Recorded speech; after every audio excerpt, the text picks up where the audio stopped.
To something you just said a minute ago. A few months ago, Toronto was treated to a photo exhibition by Dennis Morris. Dennis Morris, yeah. And so as a part of his coming here, I went back and looked at a lot of his photographs from when he was with Sex Pistols, official photographer and so on. And I was struck that in a number of his photographs, Sid Vicious is pictured wearing a swastika. And I just wonder how in a movement that you said you found a place in, where that element is still present. Bernie, how interesting, the swastika. Okay, listen, I've been standing here patient. I don't want to get caught up with Don. This is a manager of the Clash. No, listen, I'm the guy. I don't want to take up. Listen, I'm the guy. I've been in Toronto, in and out for 2 years. Okay, so I know you guys. And I thought I need to help Don, but I don't need to help Don. No, shut up, John. Listen, because you Torontarians, let me just tell you one thing about you. All right? When I thought of Toronto, I thought you're right near New York, but people said to me, they're a million miles away from New York. So I came here, I spent 2 years in and out of here. And you've just had a change of government, you're going through a lot of change, and it's very interesting because you could have the best of the American system and the best of the British system. And I've got loads of Canadian friends, and I always say to them, God, it'd be a weird experience to be a Canadian because it's like no other, insofar as you've got the richest country in the world on your border, and you've got a British legal system. You've got a British legal system. Find yourself. You've got the opportunity tonight to do something really important. And I'll tell you for why. You've not got to be passive and ask questions. You've got to now think, what have you got to lose? I'll tell you what you've got to lose. You've got your culture to lose.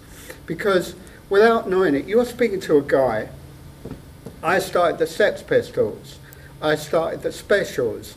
I started a million other things, plus I put Def Jam together with Russell Simmons. Now if you read his book, he doesn't mention me, and the reason he doesn't, because he doesn't want a white person to be responsible for a heavy-duty black movement.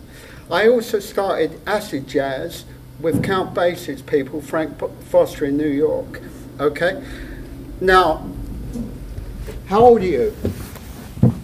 Yeah. I thought it was Rick Rubin that started. No, Rick Rubin didn't. I did. Well, you sure it was? No. Rick Rubin was the white guy that started. No, Def Jam. I was. No.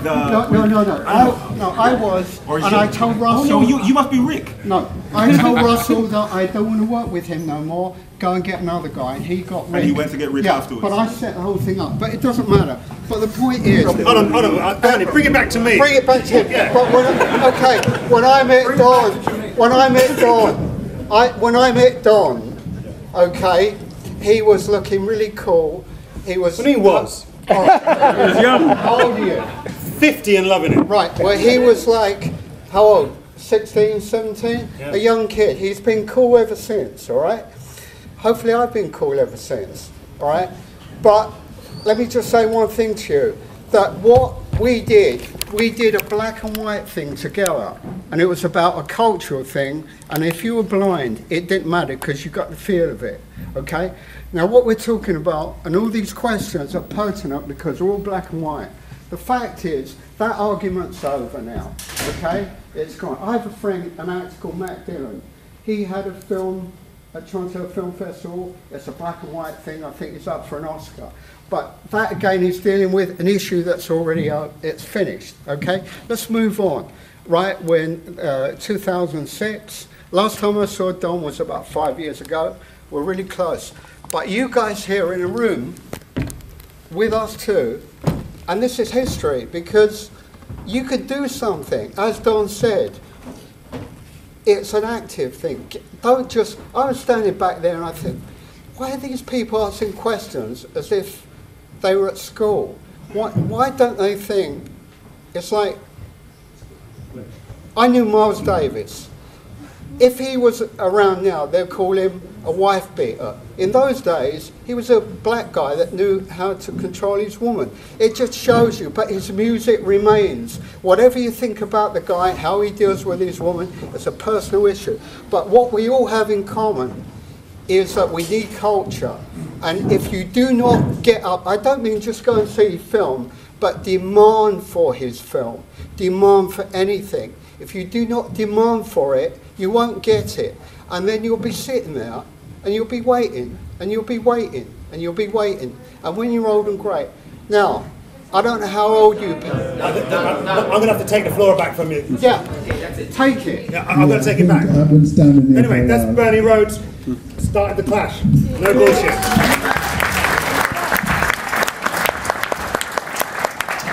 And the Sex Pistols, by the way. And Def Jam. And Def Jam. Okay, guys. That's going to give me a breather.